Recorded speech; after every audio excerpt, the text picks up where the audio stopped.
Well, good evening, everyone. Welcome to another episode of Progressively Yours Health and Wellness Podcast. I'm Iman. I'm Bernard. And together we're Sankofa Institute for Wellness and Progressively Yours Health and Wellness Podcast.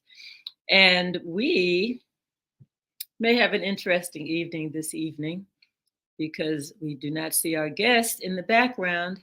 However, we always have good information to share.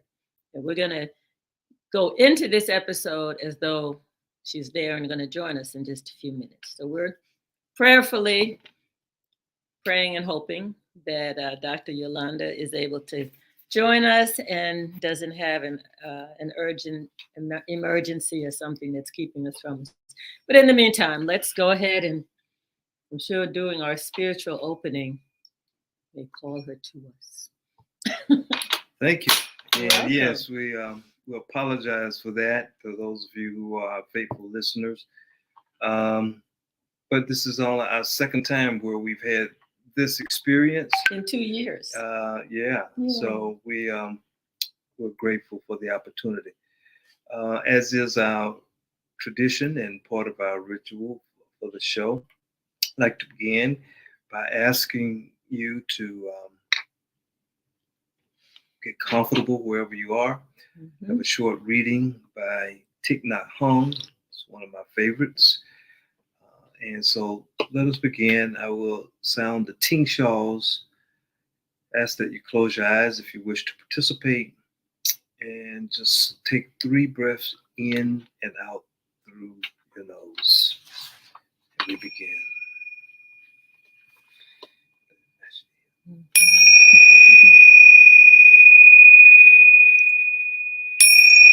She's here, y'all. I knew she'd come.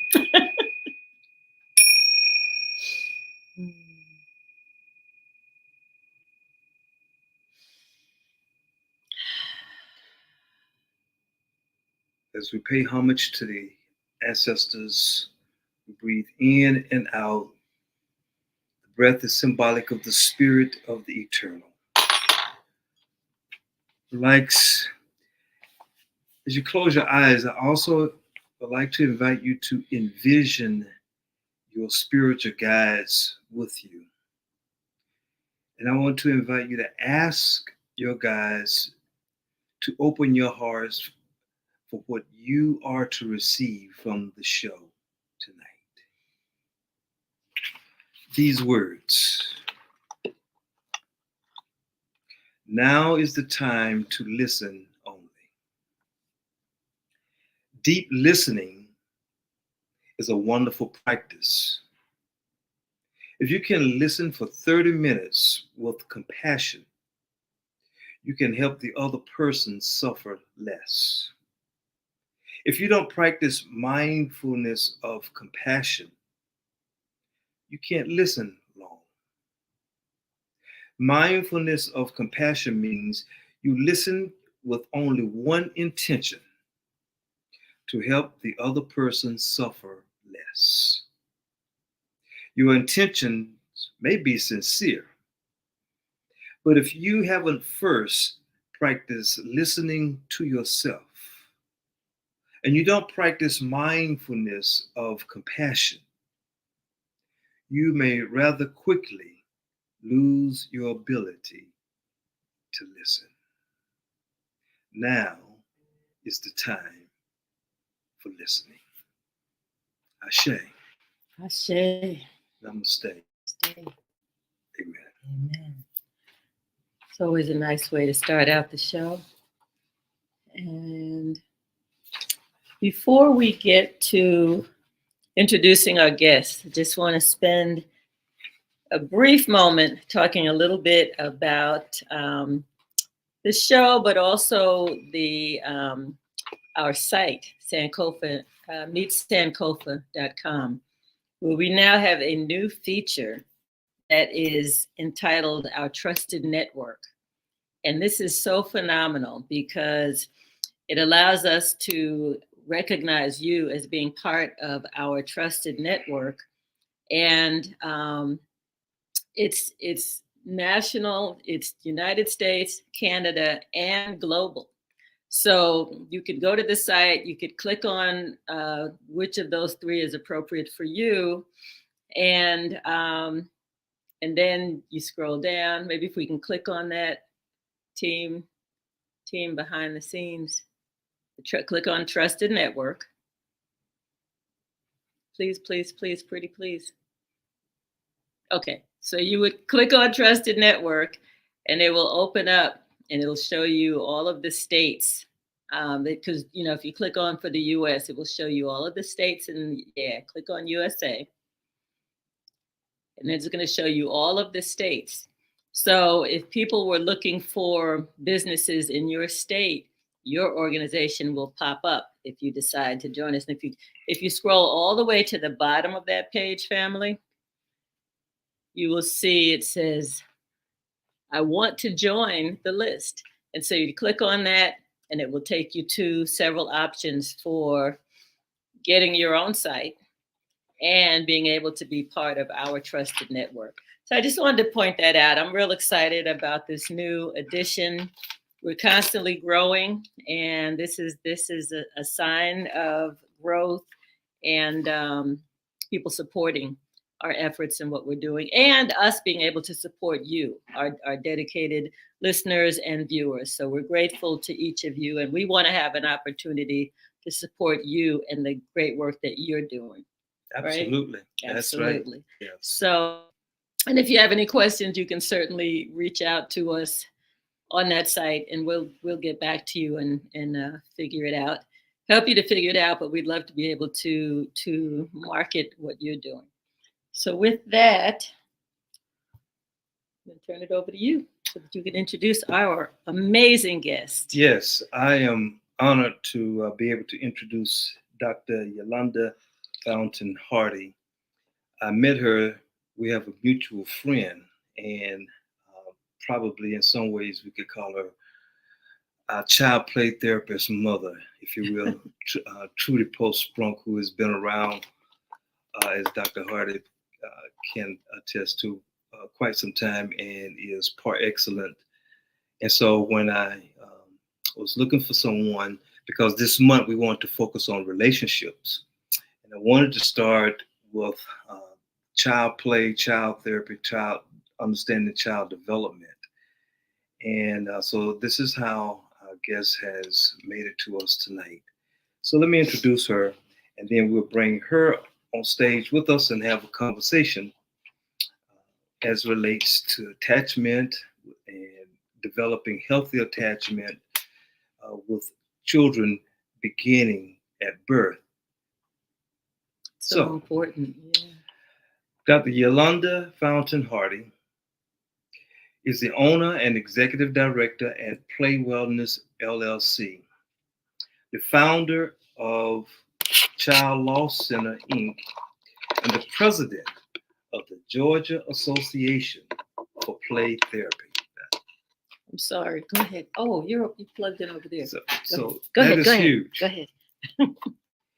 She had lots of opportunities to play as a child, which assisted her brain development and served as a respite from childhood trauma. She also believes in the value of appropriately playing as an adult, which is quite fun and serves as a respite from stress.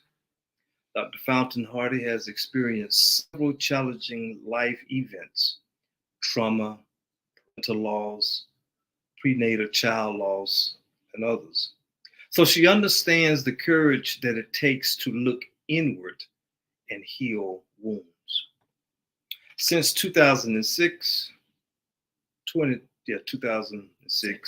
Dr. Fountain Harder has utilized a variety of helpful therapeutic approaches to provide a safe place and space for children, adults, and families to overcome challenges as well. Despite the multitude of letters behind her name, they all reinforce three things. She loves to learn. She has spent a great deal of time, money, and energy to stay abreast of advanced and effective treatment methods. And the integration of things learned with personal and professional experience serves to maximize the effectiveness of the client's journey toward growth. She frequently cares for business and mental health professionals, pregnant persons, infants, children, and parents, the BIPOC population, college students, and those with experiences of chronic pain, grief, prenatal infant, child loss, and trauma.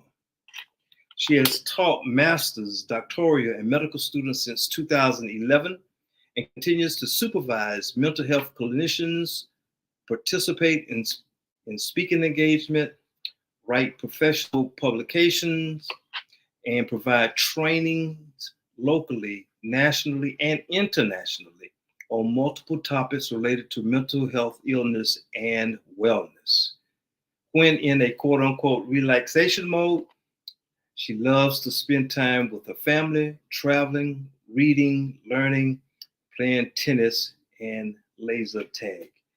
It is with, I'm hot.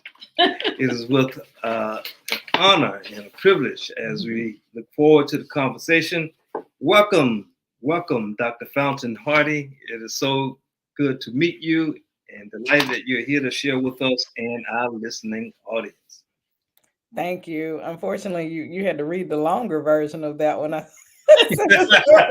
They got you sweating over there. That's okay. Nice to have you. Nice to meet you, Dr. Fountain Hardy.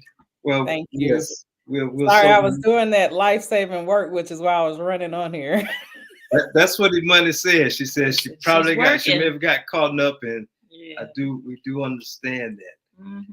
So we're so excited that you're leading off our month about relationships, and especially in the area which you perhaps specialize in, and with children, and also we saw adults and families as well. Mm-hmm. But I really want to give a lot of attention, not a lot, we can spread it out, but with children, because like in my practice, I think most adults, probably 95% of adults, think that challenges and opportunity and problems only begins when we become adults. Mm-hmm. And I'm aware that this social systems like the school systems focus so much on, when they call parents in, they're talking about behavior only. Mm-hmm. And you and I know that behavior is just a symptom of something deeper that probably has not been addressed. Family members may not know how to address. They may not know about professional persons like yourself who can be of help. So help us to understand the importance of these developmental ages. I'm going to say from second trimester, I know for the first 18 months and up to age 12 or so forth. But before you get into that, tell us just a little bit about you from those early formative years. Whatever story that you would like to share from 0 to 12 is my favorite question. Just tell us just a little bit, the first thing that comes to mind as you free associate. Oh, okay. Well, first thing that comes to mind is we played a lot of kickball outside. And to this day, it's still my favorite game. I know a lot of people don't really play kickball too much anymore. Yeah, that's right. But there actually are some adult leagues. There's just none near me. But I was in a league at one point when I stayed in Dunwoody, but there's none near me now. But yeah, I remember just playing kickball in the backyard and having a blast. And it was respite from any stress in my little childhood life. So yeah. And where did you grow up? I grew up in Georgia. I'm a native peach. Oh, how about that? Yeah. And you're the what child of how many children? I'm the what? I didn't hear you. You're the what number of how many children? What in your family? in your family? I'm the oldest. So it's Oh, two. well, great. Well, thank you for that kickball story. We appreciate that. Brings back memories. Yeah. So tell us a little bit about what the importance of what you do, and how did you grow into becoming a play therapist, in addition to what I read in the introduction. Yeah, so I I really started working with children before I was legally able to work, if that makes sense. So I loved learning, and so I would as a child tutored other children in different subjects when we were being cared for at the daycare. And so I kind of had a passion to do that. I would help younger children with their homework at the school, that kind of stuff. And then when I would say it's two pivotal points. One was I experienced and witnessed trauma as a child. And then I wanted to, help children have a voice in their childhood. And so that's one of my primary objectives now. And the second thing is when I was in college, I actually did an internship with the Federal Bureau of Investigation in my college studies. And we actually went to DC, Maryland, all that stuff. And I ended up in the division called the Crimes Against Children's Unit. And at that time, this was a while ago, it was the first time that they were trying to investigate sex traffickers. And so it was brand new, that's kind of when we're just coming out of dial-up internet, coming out of it. And so they would have agents pose as the children so that they can catch the pedophiles. And I assisted them with putting together trainings for all of these agents for the first time in DC.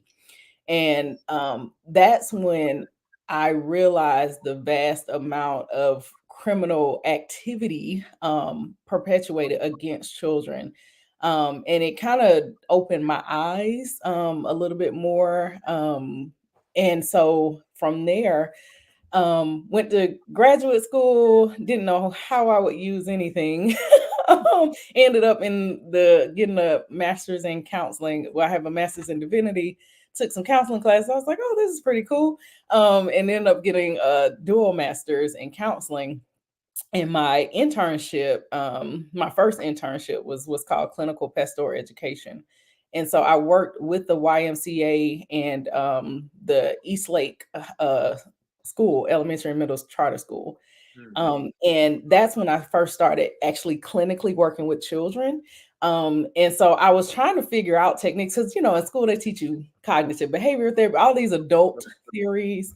And I was like, this is not working. And so I started taking some play therapy trainings, and it was awesome. And from there, I went to work at a psychiatric hospital. And of course, the traditional modalities, I won't name them because some of them are like, no, we're for children and you can't speak out against that. But play therapy was the thing that worked for children who had experienced these grave issues.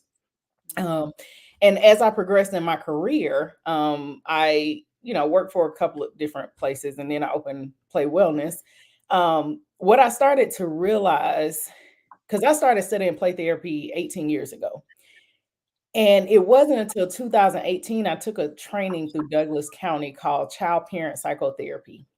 And this is a theoretical approach that helps parents and infants. And they're studying how you can help prenatally too. And I'll share a little bit about kind of how that all relates. Because even when you introduce, you said, how do we help children like after birth? And I'm going to argue that it starts, well, not argue, but compliment it that it starts before birth. That's why I said I think at least the second and third trimesters, but I'm assuming you're going even further than that. Well, of course, research can't get too far into it. They definitely have some evidence starting with the third trimester. Yeah. But I'll share with you what I mean by that. In 2018, I took the child parent psychotherapy training, and it blew my mind. Partially because up until that point, so that had been like 12 years. When kids came into my office around age 4 or 5, which is when we typically start with play therapy, you can do it as early as 3 per research, but their behaviors were mostly set. And so we were undoing a lot of parenting techniques. We were undoing a lot of child behavioral symptoms. And when I took the training in 2018, I was like, oh, well, that makes sense. Like it starts way before then, especially if we think about the brain and the critical years from 0 to 5. We need to focus even earlier than that. I mean, it's not too late if they're 4 or 5 and you give them play therapy. We can always work from there. But what's the best thing for prevention when we're thinking about Sankofa? To go backwards, right? And to revisit. And we got a lot of undoing because of what has happened. Yeah. And so that spurred me to even think about helping pregnant women when they're pregnant, or even before they plan, like when they're planning for it, because there's a lot of things that will pop up that they don't anticipate, right? We are already work with parents and in helping them understand how, because I'm an intergenerational person, so how their parents parented them and their parents were parenting, how that all plays a role into them being parented. And so it's really a big parallel because you have the parents who learn from their parents, either what to or what not to do, who learn from their parents. And then when you think about a pregnant body, they're impacting 3 future generations, right? The mom has the egg has the baby has the next egg. So we're looking at these different generations aligning on both ends. That's a lot of what we call ghosts in the nurseries and angels in the nurseries at play, where most people don't even cognitively think with their frontal lobe. Yeah, that's pretty powerful. I know that I've looked at some studies that talk about, how we have many generations, even like 7 generations, behind us that influence who we are and what we do and how we solve problems and so forth. And with all of the trauma that has been experienced by Africans in the Middle Passage, through slavery, through Jim Crow, through all of that's gone on, it can't help but be rooted in our DNA somewhere. Sometimes we have what is it when we have fears about things, or fears of heights, fears of people touching our necks, and and it's like, don't touch my neck. I don't know where that came from, but I have some ideas. So I guess you're seeing that, and it's so good that you're working with children very young to explore who they are and what are the things that are kind of Which is infants and their parents, though, right? Because if we're looking at 0 to 5, well, pre-0 to 5, they're not isolated. That attachment relationship, which is the reason why you all had the title of this programming, is so important because it's important not to distinguish the two, right? So we're helping the infant, we're helping the parent, and then the priority becomes that attachment relationship. Can you talk a little bit about, and I know you're familiar with Bowlby, the attachment theories and the importance of, and what kind of does it take from your experience to help in that particular this age group that you're speaking about, 0 to 5, to help develop secure attachment is what would be ideal. Many of us didn't achieve that. But tell us the importance about the attachment and attachment theories as it relates to early development. Yeah, so there's a couple of different things out there, but essentially the main premise is that when a child, and I would say prenatal, the parent can form a secure or insecure attachment. Now, you won't be able to kind of prove that until after they're born. But I have worked with parents who, for example, if they experienced abuse from their partner and then the child in the womb kicks them, right? Mm. They could transfer those feelings onto that child. And so there we have already building of a mental cognitive schema that is insecure in the attachment. Mm. And so helping even pregnant people learn what are some of my triggers with this pregnancy, right? Because they can attach literally in wound or not. Mm. And so before the child's even born, you've had these cognitive schemas that have been developing for 9 to 10 months. Mm. And so, go ahead. Now I was just going to say, so the neurotransmitters are already taking these snapshots and creating them in the fetus's brain even before, what I hear you saying, before birth even occurs. Well, that's a possibility. Mm-hmm. Yeah. Right. But it's also what's happening to the mother during that. And this is not anything like cognitive, right? Like these things can happen in the lower brain where you're not even consciously making the thought available, right? So that's part of the treatment is helping what's going on in your lower brain in your senses, because remember your fetus is developing with all this sensory input. And so what's going on with your senses that might be helping that attachment or becoming a hindrance or barrier to that attachment. Gotcha. Yeah. So they're born and mother, infant, first. And that's a whole nother thing, right? Birth. So how was the birth? Did they feel attached? Was their medical plan follow or not? Did they get pissed at the providers? Did they have postpartum maternal issues that might be with their hormones impacting their ability to attach to their child as well?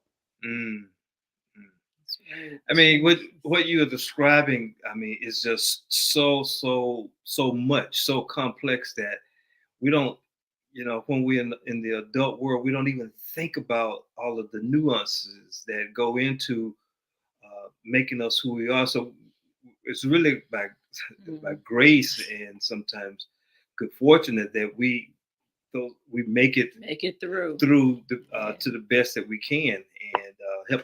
It's really a miracle. We are miracles. Yeah. Yeah, I mean, we still don't understand all the dynamics of the brain, right? Research probably covers maybe 1 to 3% of how our body and brains operate. Like, wow. Yeah, I'm reading Daniel Spiegel's book now, the Developing Mind and the Power of the Brain. I don't understand all of the technical jargon, but I'm getting the gist, and I'm also reading Your Brain on Parasites, which is when we think about health disparities and how even early on, you've got parasites down the brain. That's going to impact that. All of that's developing inside and creating issues as well. And your body as well. Yeah. And your body as well. Yeah, I see a naturopathic nurse who is really, really great. And she uses light therapy to very non-invasive to target. Let me show you. I have light therapy. I know we're so off topic, right? Yeah, you're no, right. No, but we're good. I'm saying we're very much into light therapy. So. Oh, okay, yeah. So speaking of all that, I mean, because we're just talking about the mental and emotional health, like even the physical health of the mother impacting 3 generations down, and considering our history, the epigenetics, what you talked about earlier. I remember I went to a conference. It was a conference in Michigan. I won't name the type, but there was a Caucasian female who presented on the impacts of enslavement on Black women throughout 3 generations while they're pregnant, like into the baby and the baby. And that's where I learned, like, this was revolutionary at their time, because this is a long time ago. And that audience got so mad at her. It was only a sprinkle of people looking like me. But they got so mad that literally the president called every single person to apologize. And when in my phone conversation, I was like, no. I think you misunderstood. Telling the truth, right? So what was the issue? That it was not favorable, but that's what I mean. Like even the concepts that we're discussing 10 years ago or more is like, no, don't bring that to light. And so I'm a huge advocate for decreasing the stigma, because it's so important that we catch it early. And even though to us at age 4 and 5, that seems early, right? But it blew my mind that we can go even earlier to try to be as preventative as possible. And so that's what I try to advocate for when possible. Wow, that's amazing. And speaking of Siegel, by the way, he has the 4 S's of attachment. It's like soothe, make sure the baby, soothing is brain regulation and development through the senses. Yeah. Safe, make sure they're safe. You and the parent are safe. Seen, they need to be seen. And I can't remember the last one, but you can look it up. It'll pop up on Google. I probably should Google it real quick to tell you the Google that for us real quick. The other part to secure. That makes sense. Okay. What was the first one? Safe. Soothe. Soothe. So that because with infancy, soothing is really important because that's that touch. That music is rhythmic to babies, and rhythm is what helps their neurological growth and development, and it also helps secure that attachment. So like some of the activities, like if I'm working with a parent and an infant, is to make sure they're attuned with one another. How does the baby feel seen and soothed in that relationship? Yeah, that's a way to develop secure attachment. And also help the baby's brain regulation and help them feel safe and secure in that relationship with that parent. And that has everything to do with how they develop and grow into, older children, teenagers, young adults. I mean, it's all connected. And one of the things that, and you might address this, is the fact that in this society, they're so fast to label children. And I've seen friends and family members go through hoops to avoid labeling, putting kids in private school and just really working with them, saying, my child is fine. You are not going to put a label on them. And speak about that a little bit, because. Yeah. So, okay. With most things, there's pros and cons to that, right? Because we don't want to quote unquote label anybody. Nobody. And this is because I teach in higher ed. I teach the diagnosis and assessment course. so yeah. Okay. So I have to make it very clear that the purpose in my understanding, now I know historically wise and systematically wise, that's not the rationale. Let me make that clear. Yeah. But when I approach diagnosis, my purpose is to help give you a framework. It's not to label, but if it's applicable ethically, we're supposed to apply it. But we don't have to, depend upon what kind of practice we have. Like we're in private practice. If our parents don't want a diagnosis, we don't have to give it to them. But if you're working with insurance, they mandate that you do. And so what I like to help parents understand is sometimes it can be helpful, sometimes it can be harmful. And it's important that clinicians really share some of those pros and some of those cons and what those diagnoses mean from a treatment standpoint, not necessarily this means you are doomed for life standpoint. Right. Okay. And there's actually a whole book, the DC 0 to 5 for diagnosing infants and parents in their relationship. Wow. And it takes training now. You have to get trained in it. But yeah. And so I think I'll even share an example in the, COVID happened, right? And when people started to slowly get out, or even before then, because I was doing play therapy, I do tele play therapy as well.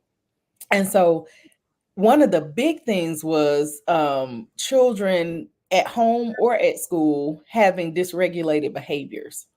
A part of that is because traditionally before COVID, children had this huge sensory input. They will be in classroom with other children. They'll get to go outside on the playground. They'll be able to move around. Now we're at home stuck at a desk behind a computer screen.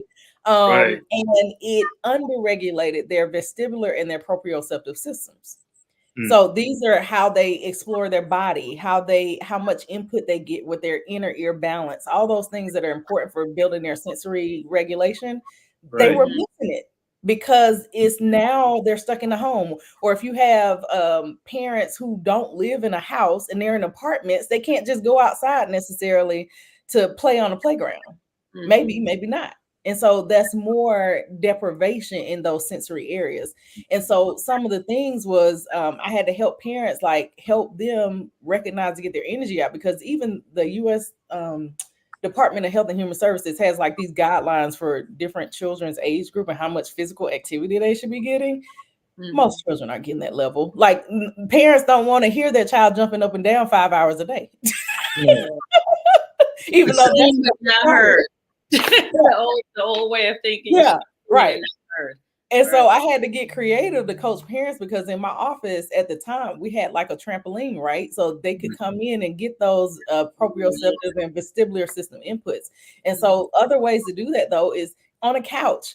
Just get a whole bunch of pillows and just let them jump from the pillows to the floor, to the couch, to the pillow. Wow.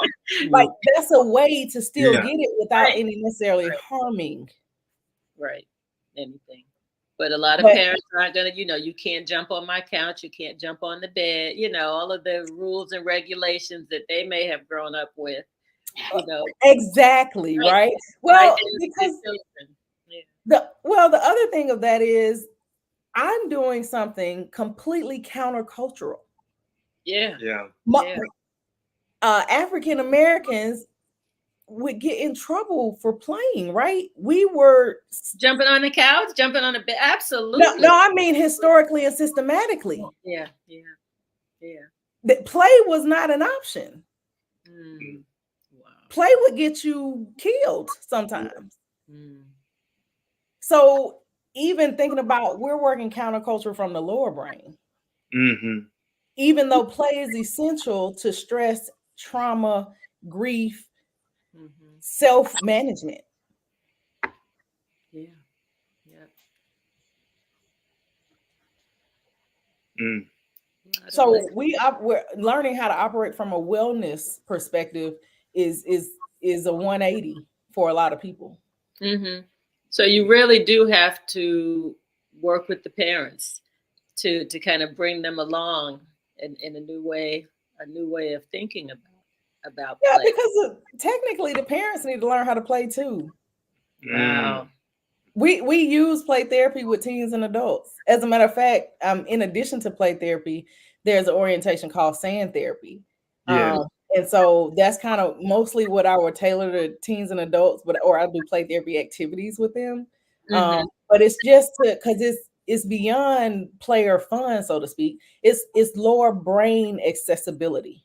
Right. So when you get out of talk therapy, which is in your frontal lobe, you start to operate from your lower brain, using your hands, using your senses. When you start to engage in art or sand therapy or anything other than talk, you start to assess that lower brain. And that's where the important change can last. Because y'all heard people, they can talk themselves out of anything. They can rationalize anything.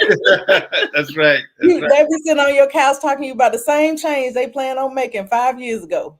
Yeah. Yeah, when several years ago, when I was in training at GAPC, Trudy, we had this workshop. We invited her. She brought, I think, 4 of her sand trays, and you got all these kind of adult therapists. We custom just doing the talk therapy, and when Trudy had set up the trays, you could hear some of the staff. I was in training, so you could hear some of the staff. What we gonna do with all this sand tray? By the time Trudy finished with us at the end, we were laughing all over that place. We couldn't get out of the sand tray box. So I that's when I started, and she was my supervisor. So, I purchased about a couple of different sand trays with different texture of the sand. Mhm. And, I used to enjoy watching the children once they get their hands in the sand and you put toys in where they could make and create, just to watch them come alive. But us adults came alive as well when we had the opportunity to just to play. Yeah, I am really particular. Like I love play therapy. And I'm really particular about sand therapy because it takes such a deepened level of self-awareness to be able to engage in sand therapy, because sometimes that lower brain can come out before people are ready for it. Yeah. And so, but it's so important to engage it. And so I absolutely adore sand therapy. Like, we just moved into a bigger space. And if y'all want to come, we got grand open on Saturday. But I was talking to y'all. I forgot we talking live. I don't know how many people out here. That's all right. Okay, watch the so much so that I'm putting we have a sand therapy set up too in just the spaces for clinical treatment. Because for those who can't picture it, what are they doing with the sand? So essentially, and I apologize, but I'll be putting it together this week, so I can't even show you. Because I'm still organizing, but you know what? I do have a picture. I don't know if I can share on here though. You can. We just let me see here. But essentially, so it's a sandbox, and then there's sand in the sandbox. Right.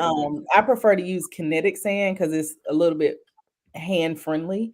And then there's what we call symbols on shelves, and the symbols can represent all kind of different aspects of life, of being, of thematic concepts. And so basically, the instructions are you can put a picture in the sand.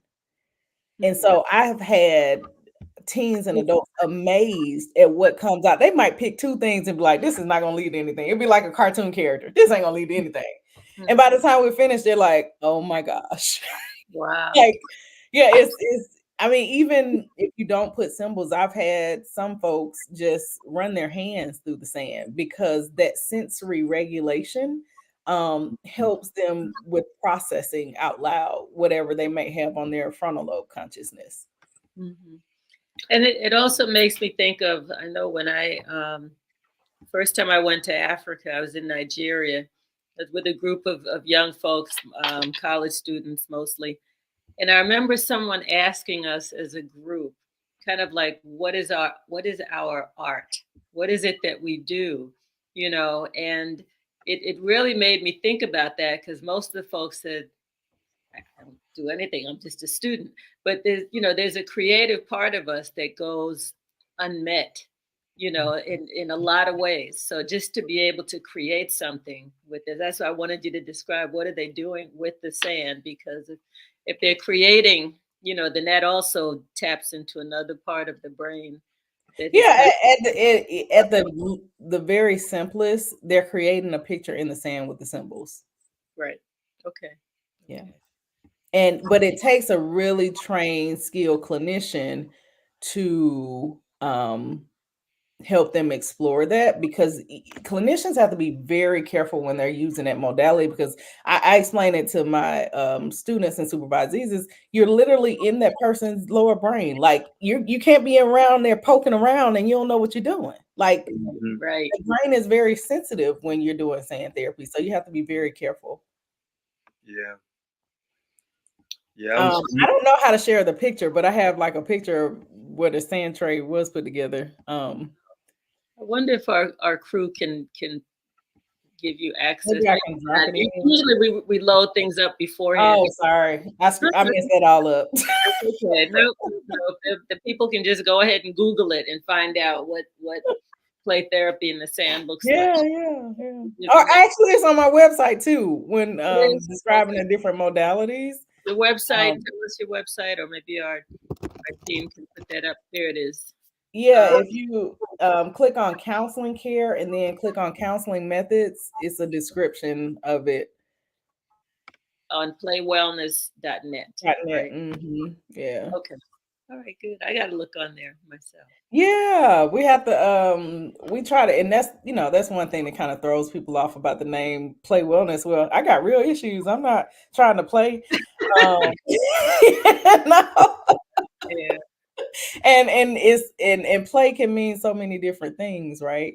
But we always walk people out the door like very ecstatic to play after they leave. That's the same with, I always get the question of, if they ask me what I do and I share infant mental health, why infants have mental health? Why do you need to help an infant? Well, yeah, they have a developing mind. They have emotions. They are trying to learn how to attach with the important figures in their life. I think that's pretty significant. Yeah, very much so. Very much so. What are some of the other modalities that you use in play therapy? Some of the other things you enjoy doing? You mean play therapy specific or just period? Play therapy. Yeah, other things. Oh, well, there's a lot of different theoretical orientations within play therapy itself. And so depending upon the child's needs, there's something called non-directed play therapy where we literally follow the child. So if I get children who have experienced complex grief or trauma, typically I'm going to do that because I want them to share with me what they need. I don't want to press them too hard. I don't want to press their lower brain too hard. If we happen, hope not, get called a court or something, I don't want to show that I've been directive in that session. I want that child I don't want the opposing attorney to have any argument that I somehow impeded that progress, essentially. And then there's different types of directive play therapy modalities based on what the child's needs are. Like if they're a little bit older, like 10 to 13, we might use cognitive behavioral play therapy. If they're younger, we might use Adlerian play therapy. There's also family play therapy theories. So it's a lot of angle just in play therapy itself. And then we offer other treatment modalities in addition to play therapy. So, okay. All right. Yeah. Very good. I'm thinking about, the conversation is somewhat inspired me just to get a small sand tray to put in my office. Oh yeah. If you click on counseling methods. Yeah, that's our team right there. So you want her to click on counseling methods and then we see the sand tray? Let's see. So just click on the picture. If you click on the picture, it should go to it. You have such an awesome production crew. Go Giga. Oh, yeah. Go Giga Creations. If you need a production crew for anything that you're doing around podcasts or things related to online videos and so forth, check out Go Giga Creations. And that's a general announcement for everybody, not just you, Dr. Yolanda. I'll take it. Okay, Toya, I just gave you all some props, so we didn't get the picture. Yeah, we didn't get to it, but it's okay. She tried. Yeah. Okay. Thank you, Toya. Oh, there it is. There we go. Thank you. So there's a few videos on there, just basics of how it works. Oh, she's trying. Oh, you might not want to play it. It's probably longer. Too long. Or maybe you do. I don't know. It'd be nice. How many members are on your staff, Dr. Fountain Hardy? Oh, now you got me thinking. I'm so sorry. Let me see. I'm gonna count real quick. 1, 2. It's 6, including me. Okay. And what's it? Tell us some other things about what you do. You're the president of the Play Therapy Association of Georgia. Congratulations on that. Are you the first that looked like us to hold that position? I am the first, and Trudy trusted me with that position after almost 30 years. So she was doing her thing, and then I got it, and I was like, uh-oh. Wow. Yeah, she had been doing it for so long. We just thought she was gonna keep it up, Yeah. Then she gave it to me, and I was like, woo, some big shoes to fill. Wow. Congratulations. That sounds Yeah. like a Thank you. wonderful position. So is you can maintain the position as long as you like. No, sir. It's No, sir. voted. Are they still voting her in? No, I'm grateful because it's actually the GAPT members who voted me in, and I was surprised to be, but Trudy, of course, encouraged me. And we have, the Association for Play Therapy has been making some changes with their policies and stuff, and so now, well, actually, starting this year, you're elected for a year in a position. I was elected for 4 years, but starting this year, you're elected for a year and then you get re-elected. Hmm. But yeah, it's intense. It's leading the organization. It's a lot of work. I love it, but it's a lot of work. I bet it is. I bet it is. Truly kept pressing me. I stopped play therapy. Prematurely, you know how Yeah, many African American male play therapists we yeah, need. she was on me. She didn't want. I said, I don't know why I stopped. I really enjoyed it. I had when I was at Caring Counseling Center where I made those initial purchases of the century because I brought it to Caring Counseling Center because I wanted to do it. I remember one of the cases I had, and this is when I took to her for supervision. Um, this little fellow, he was I think he was 9, and he found his father laying on the kitchen floor dead, and the father, had blood coming from his mouth, and so he was traumatized, and I was like you, I did non-directive with him, and let him. He liked to draw, he liked to play in the sand, and I just kind of followed along with him. And I really had truly really helped me because it was touching my countertransference and some of my own early life trauma, and he and it was it was really a good pairing between us. So one day he came in, and this was at the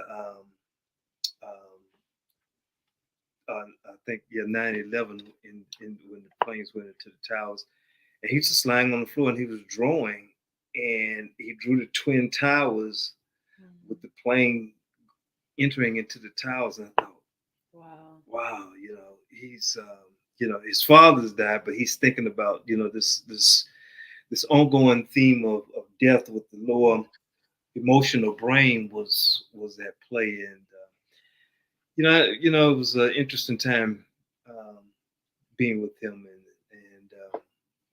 so anyway, that was my time. It seems like very important work, and one of the things that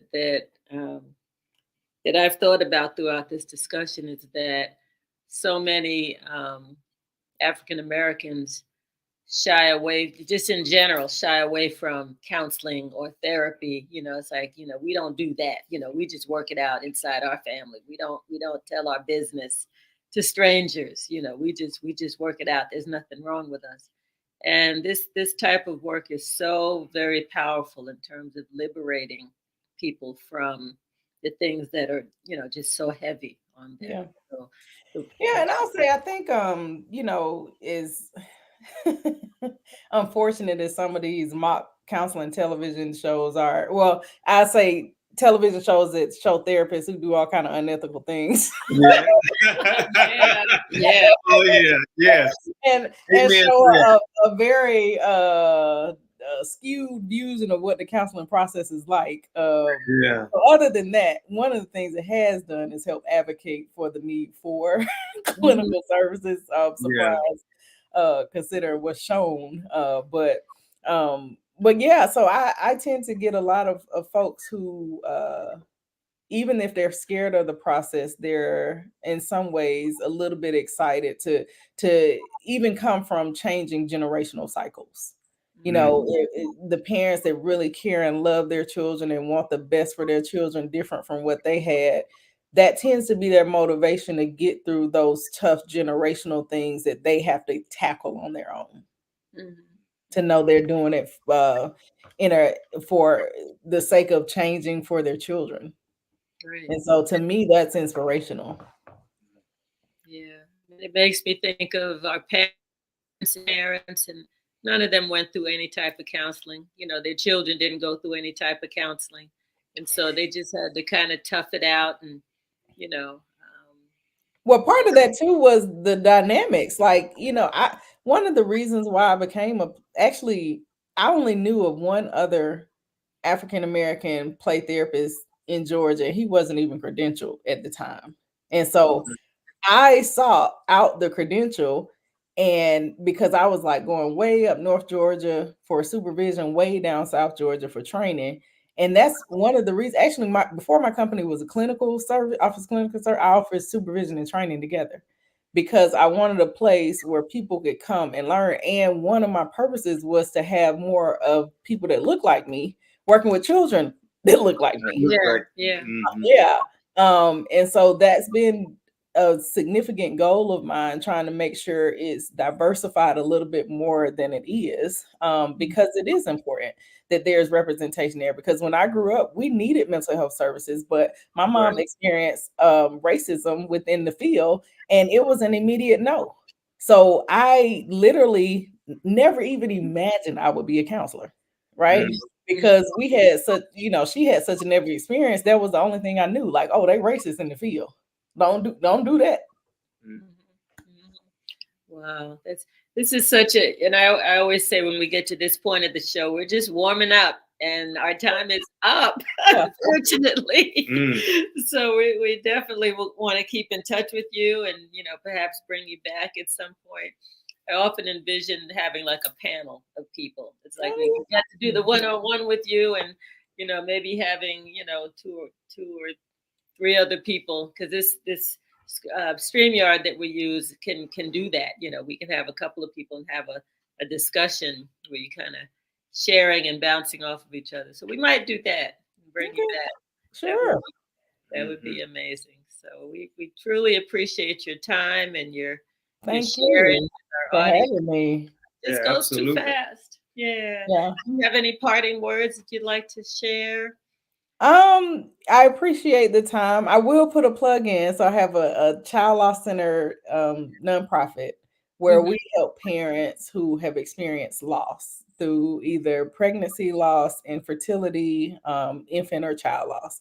And so I've had personal experience, but also just realizing working with parents who I work with who have living children who also experience child death.